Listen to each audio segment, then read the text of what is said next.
This is the Mathematics Education Podcast from mathedpodcast.com.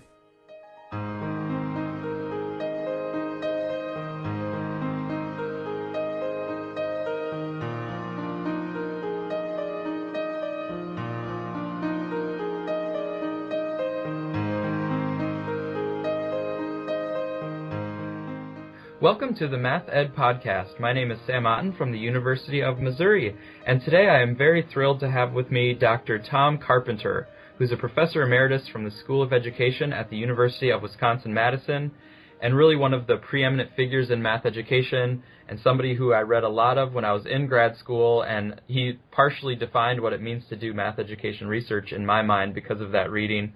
So I'm thrilled to be here to talk with you about your career and your thoughts on math education.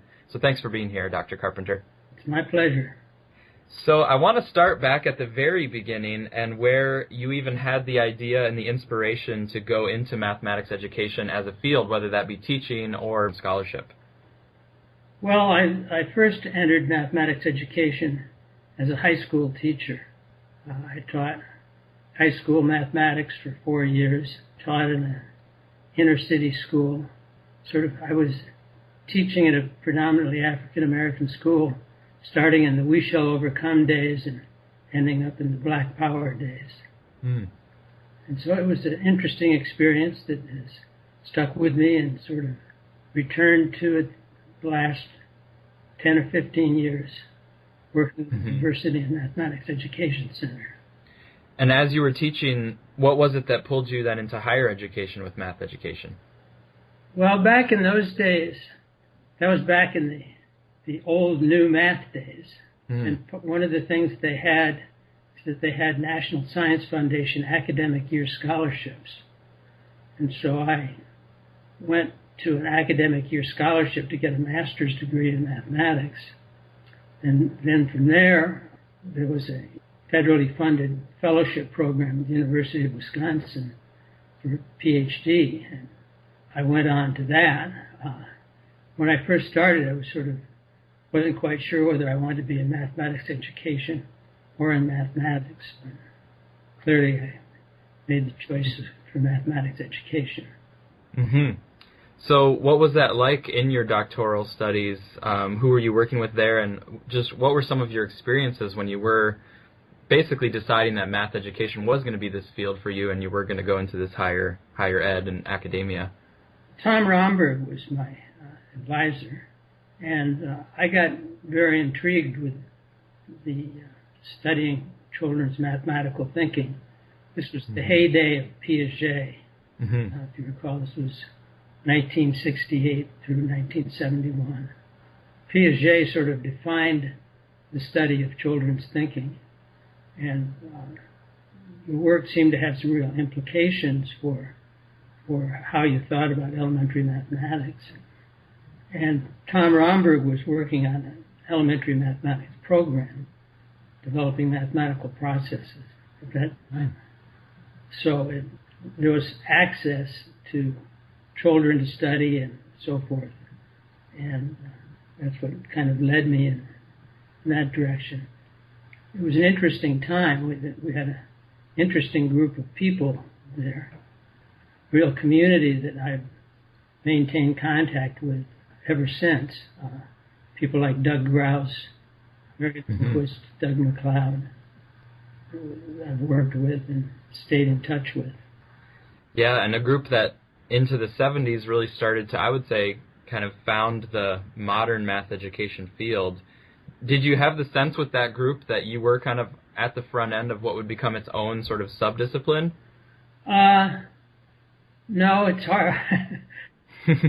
hard to see that when you're in the process of that. You sort of look at yourself as really kind of a novice. So no, I don't think we saw that kind of growth that has happened in mathematics education. I didn't, in any case. Right. So you really bring a breadth of experiences. You had the high school teaching, you had interest in mathematics itself, but now you're really working a lot more at the elementary level. So I'm wondering how you balanced all of those factors as you went into the beginning of your career. So I know you mentioned you had the access to elementary levels. Did you just become really intrigued with questions about elementary student learning or teaching at that level? Or how did you kind of decide what to pursue in the early phases of your career? Well, as with a lot of things, I sort of stumbled on what seemed to me at the time an interesting question based on Piaget's work, in which I used similar kinds of tasks, but studying young children's understanding of measurement. And I thought the interesting thing about Piaget's work is that it sort of combined a combination of thinking carefully about the mathematics, even at the elementary level, and thinking about children's thinking. And so it wasn't the substance of the mathematics became a very sort of important part of the study, and that's continued throughout my career. Is rather than looking at sort of general principles, it's always embedded in the context of particular mathematics. I'm in my early stages of my career at this point, and still, making my way forward in terms of research trajectory. And I'm wondering if you have advice for people who are in early phases of their career. Would the advice be, like you said, to kind of find an interesting intellectual question and pursue that? Or what advice would you share? Well, I think you want to do something that you're really committed to, that's really interesting. It just isn't worth spending a lot of time on something that you don't really care about and that doesn't excite you. The other thing that always sort of drove me is that the nice part about the work that I did for me was that I thought what I was emerging out of it was real. I could really make pretty strong statements about what kids did. That was a powerful motivation. It kept you going because as you were working, you felt like you were really finding something that mattered or that made sense. Yeah. I mean, there are a lot of studies, that you can do where you find marginally significant results. The work I was doing, the kind of responses I was getting were very robust. You could really predict what kids were going to do and use the research to predict what other kids would do. That was pretty motivating. And, some work at the time where people were looking for statistically significant differences in treatments that you may or may not really feel you have those differences. You can't necessarily see the changes as clearly as you could in the work that I was doing. Yeah, it's interesting to think about a different sort of predictive power. I mean, a lot of times you look for large statistical power and significance because it has predictive value in a general sense, but the way that you're speaking, you had very clear predictive sense because by looking at students, you really knew what to expect from other students, and it did seem to generalize in the sense that you knew that students were going to try probably this, or they might try that, or if you looked at a group of students, you're probably going to see X, Y, and Z sort of approach. Yeah. So that's a nice predictive power, but it's more of a practical predictive power of, like, for instance, a teacher being able to anticipate what their students might do. Yeah. So that leads us, at least in my mind, it leads us to the door of cognitively guided instruction. So this was, a big project that made a lot of impact in the research community, but also the practical community in the 1980s and onward. What would you say was the foundation, and what was your thinking going into the cognitively guided instruction project? Take us back to that time when CGI was just getting started. Well, I'd been involved for the preceding 10 years in studying addition and subtraction, the development of addition and subtraction ideas in young children. We'd done a 3-year longitudinal study and kind of a bunch of follow-up work on that, and had these very compelling predictive models of how children solve problems. It really is quite amazing when you look back on it that children were so consistent in how they solved these addition and subtraction problems. When we started out, we had no idea we were going to get that kind of power. And we had all sorts of alternative things that we expected some children might do one thing and some might do another, but it turned out that this sort of central idea of children modeling problem structure was sort of the overall story. It was incredibly consistent across children. We did studies in other countries, different groups within the United States, and found consistent results and found huge consistencies within. So at that point in time, there was this research on children's thinking that was sort of done independent of instruction. When I did those initial studies, we really didn't look at instruction. Now we were really interviewing children and seeing how they solved problems. And around that time, Tom Romberg and I wrote a chapter in the Handbook of Research on Teaching called Two Disciplines of Scientific Inquiry: Research on Teaching, Mathematics, and Research on Learning of Mathematics. And this sort of built on an idea that researchers studying teaching and researchers studying learning were using entirely separate paradigms, and where the twain should meet. So I'd been studying this work on children's thinking, which seemed to me it ought to have a lot of implications for teaching. I had not really pursued those. And so Liz Fenema kept saying, well, you're in a department of curriculum and instruction. You're not in a department of ed psych. What good is all this stuff anyway? So we, along with Penny Peterson, sat down and started to talk about these ideas.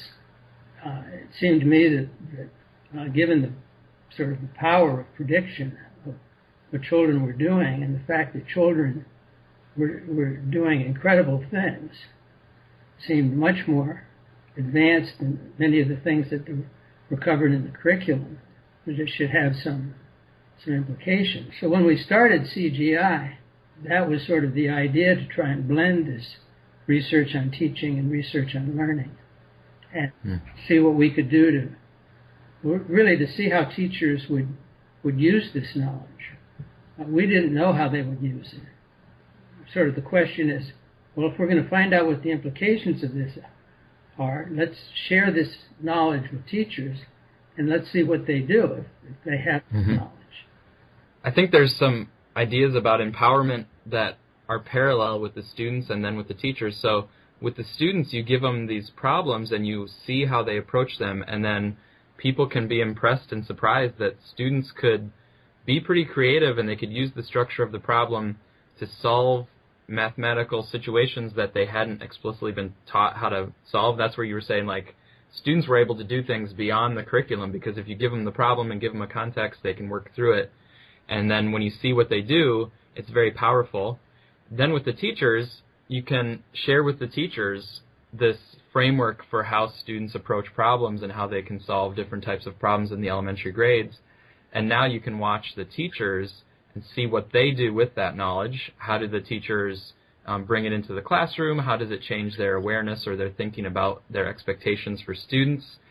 And so, again, the teachers might have done better, more inspiring things with the knowledge than you might have predicted, or they might do something with the student research that the researchers themselves might not have, thought of ahead of time. Like if you had come in and prescribed instructional strategies based on your interpretation of the research, the student learning research, that might have kind of put some walls up of the possibilities, whereas if you give it to the teachers, they might do things even outside of preconceived walls. And so it seems empowering for the teachers to let them take that knowledge and then use it in their practice and use it in their own context, use it in the way that they're thinking about their students.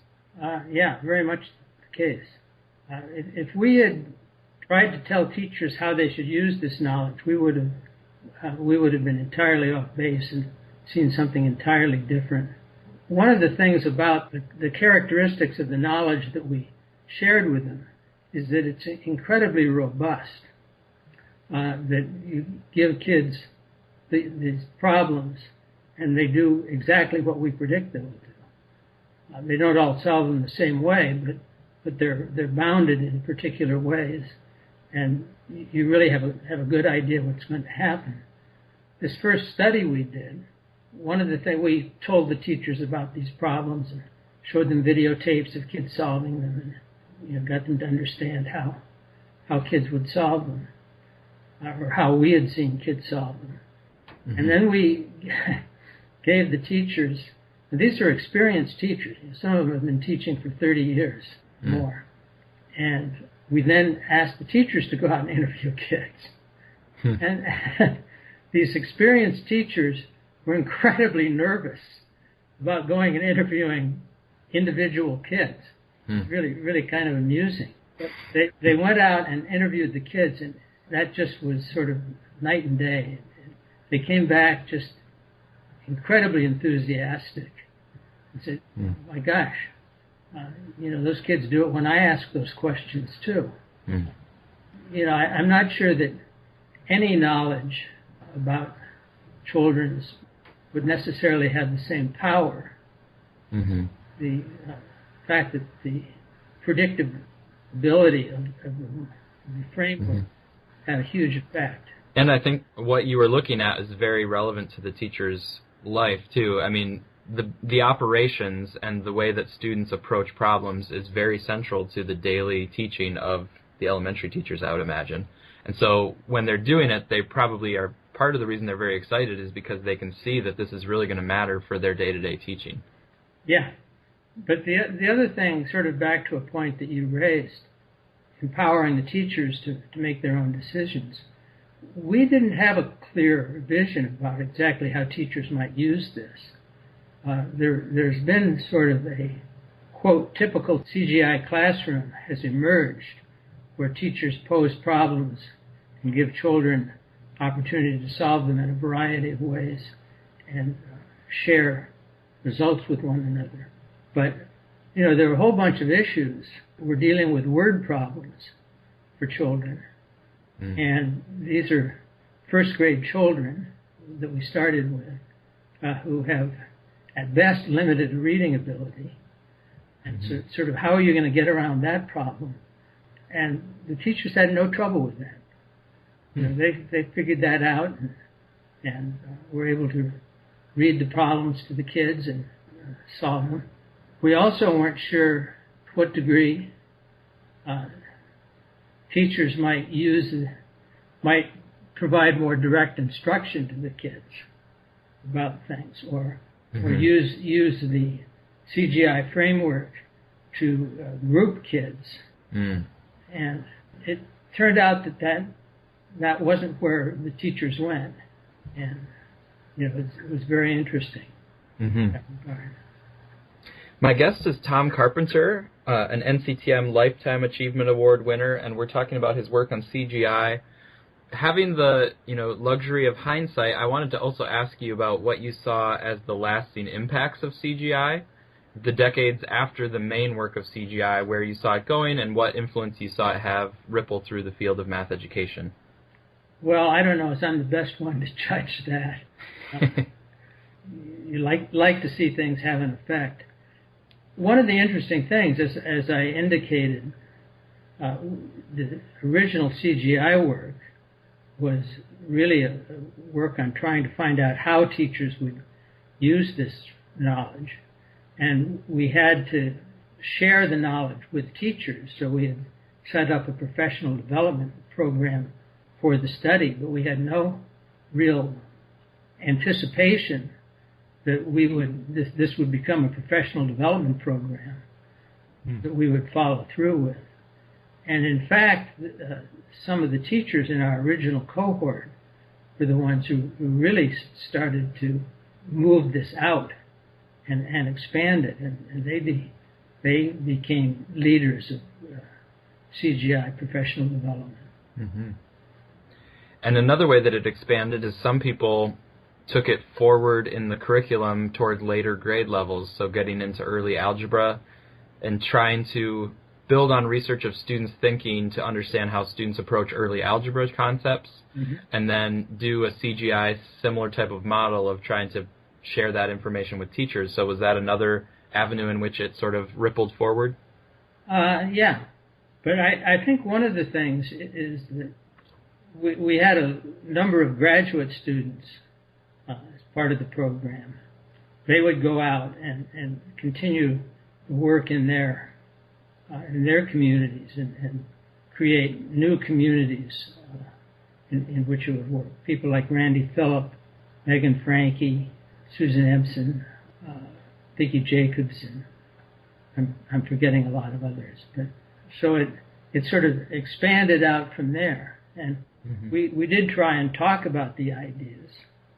And in some cases, other people found the ideas compelling, and it expanded. Mm-hmm. I also want to move on to another big piece of work that you had. You led the National Center for Improving Student Learning and Achievement in Mathematics and Science for many years. So I was wondering just what were some of the highlights from that National Center and the work that you did there? Well, I think the big focus of that center was bringing together research on teaching and research on learning.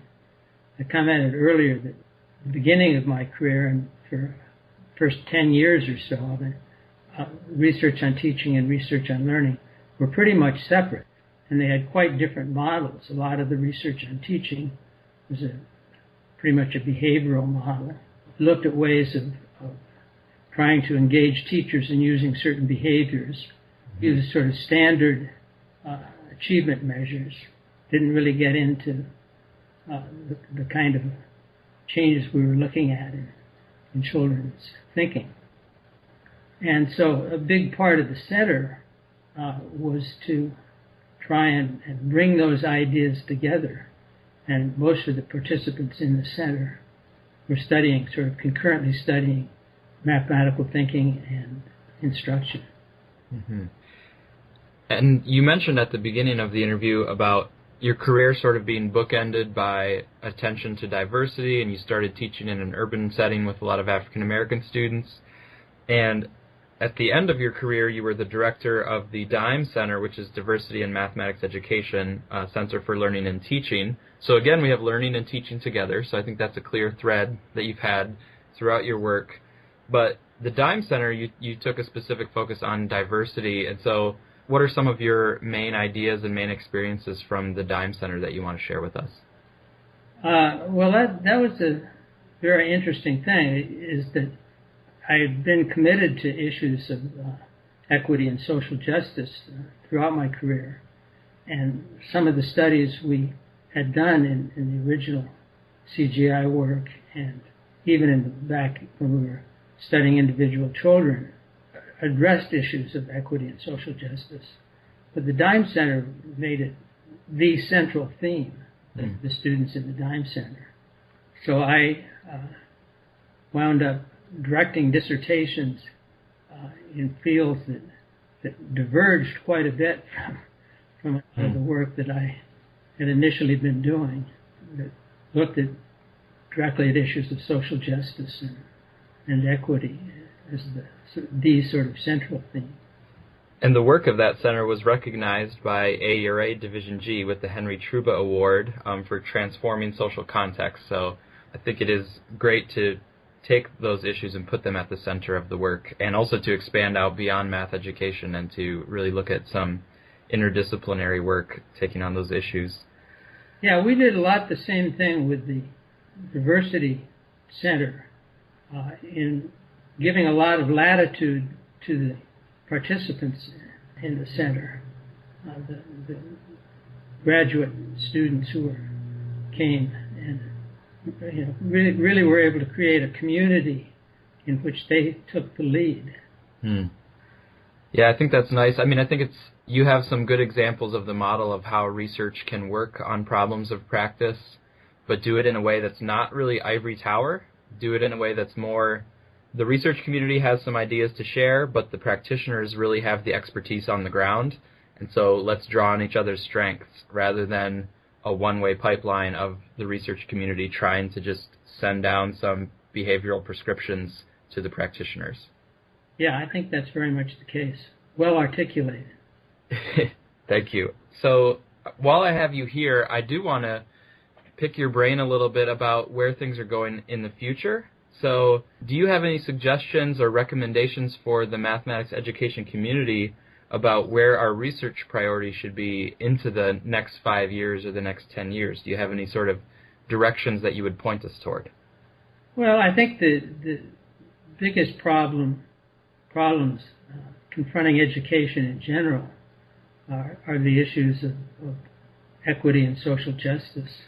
And I think the more that we can try and address those issues, the better off we can address the most critical problems facing the country. That being said, a lot of the issues of equity and social justice go beyond the boundaries of the school. Mm-hmm. We need to bring pressure to bear to address the issues of housing and all sorts of other inequities that exist in students' lives. Mm-hmm. My guest is Tom Carpenter, Professor Emeritus from the University of Wisconsin at Madison. And Dr. Carpenter, thank you so much for being here. I have one final question that I ask my guests, and I'm very curious what your answer might be. If you hadn't spent your career in mathematics education, is there something else you could have imagined yourself doing? And this can be fantastical, or it can be slightly realistic, or whatever you choose. I'd like to be a point guard for the Warriors. That'd be a nice job right about now. No, it really worked out. I can't imagine anything that would have been a career that I would have enjoyed more or would have been better adapted to my abilities. I might have stayed teaching at the high school level or become a university mathematics teacher, but I think what I chose was a great choice for me, and it's been a wonderful 40-odd years. Well, thanks so much for sitting down and speaking with us about those 40-odd years. We appreciate hearing from you very much. Okay, thank you for having me.